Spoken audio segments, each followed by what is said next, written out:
AGORACOM Talks, your weekly go-to source for the best small-cap headlines for over 65 million investors since 2007.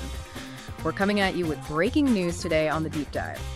We're digging into some pretty significant headlines, compelling results, both financial and operational, that are really making waves in the small cap world. That's right, lots happening. Our mission today really is to cut through all the noise and, spotlight potential opportunities that might deserve a closer look from you, our listeners.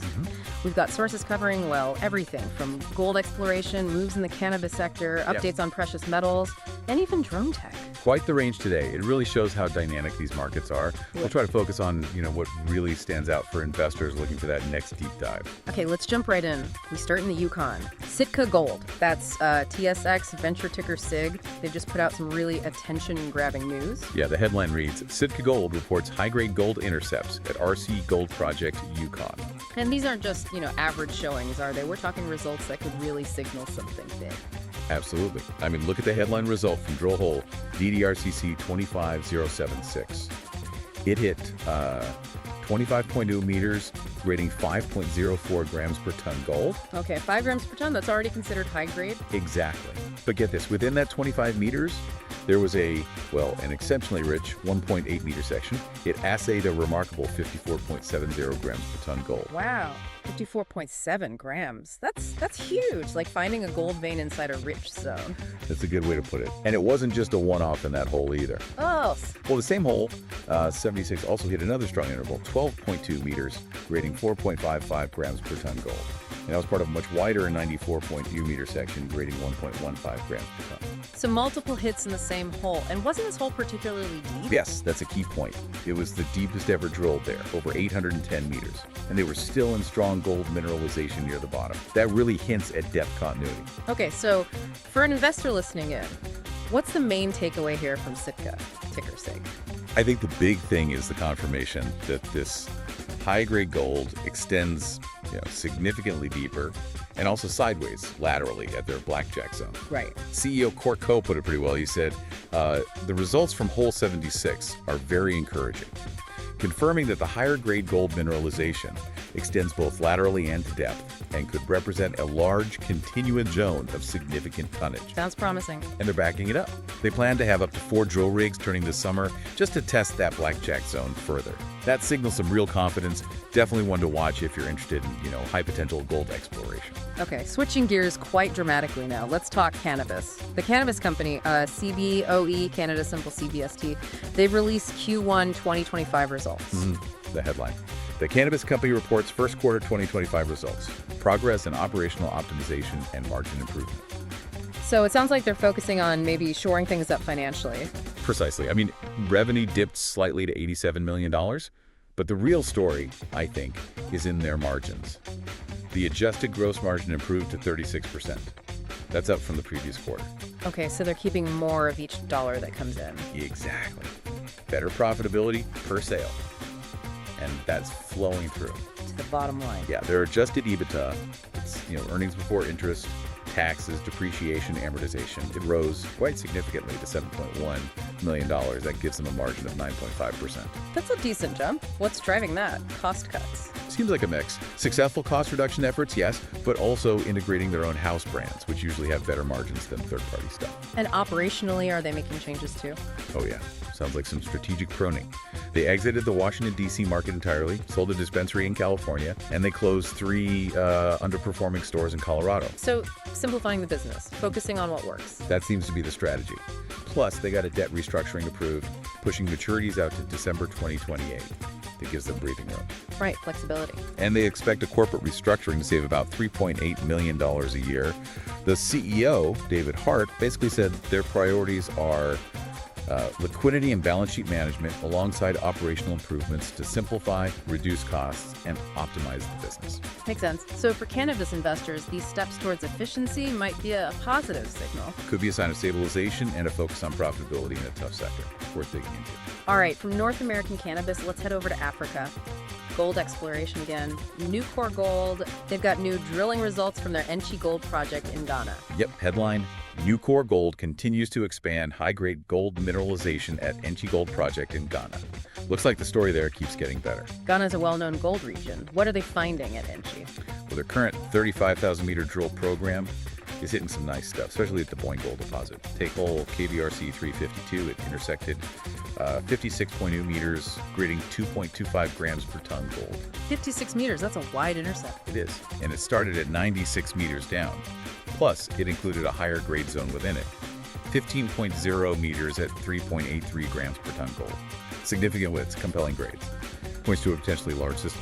And were there other similar hit? Consistency is key. Absolutely. Hole KVRC 344 returned 72 EP meters of 1.16 grams per ton, including 10 meters at over 3 grams per ton.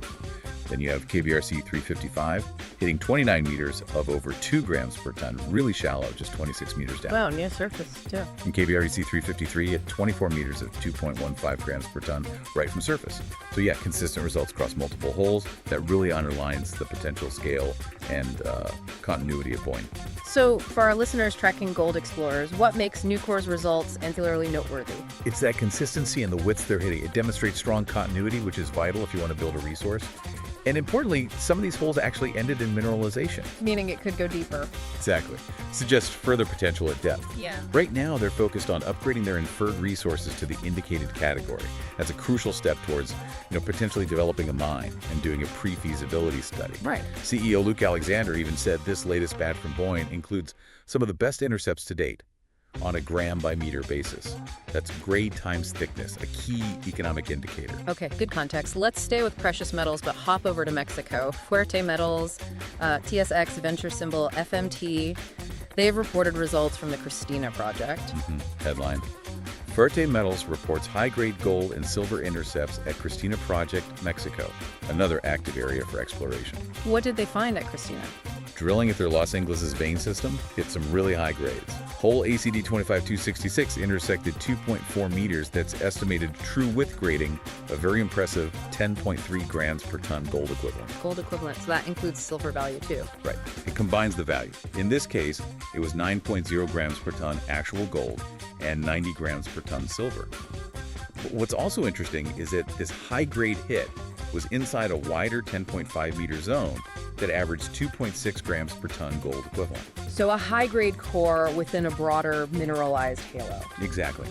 And they had more good news from another hole, ACD 25269. Yeah, okay. That one showed 1.4 meters true width grading, 7.0 grams per ton gold equivalent.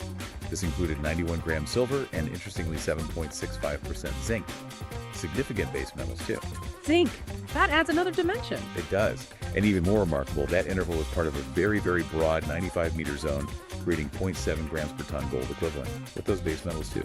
95 meters. That's huge, even if the overall grade is lower. Massive. And they had another hit in the same hole, 3.6 meters true width at 5.6 grams per ton gold equivalent. These wide zones, even lower grade ones, can be really important for potential open pit mining. So what's the significance here for investors looking at Fuerte, ticker FMT? Well, you've got both high-grade intercepts, suggesting potential for, higher value underground mining later, and these really wide lower-grade zones near surface. Near surface is key. Definitely. Yeah.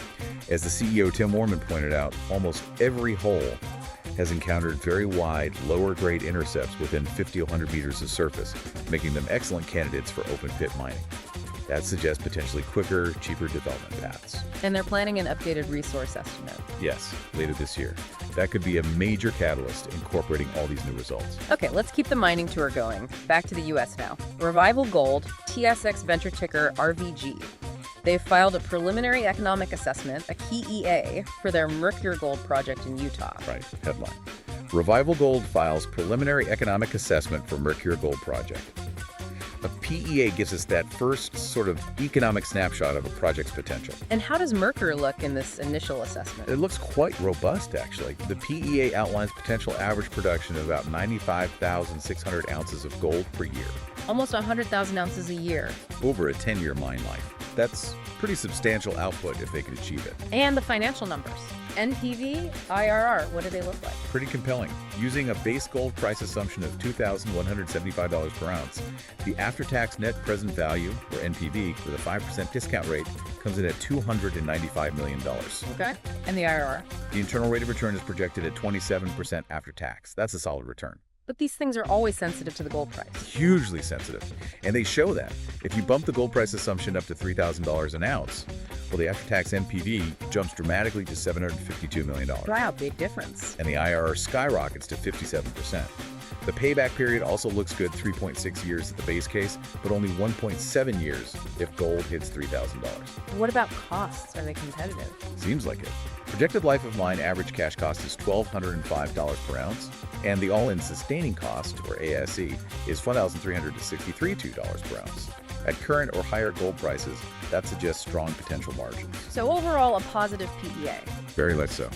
CEO Hugh Agro said they're thrilled with the results, which validate the potential to be a robust and economically viable gold operation. Definitely puts Mercer on the map for U.S. gold development stories.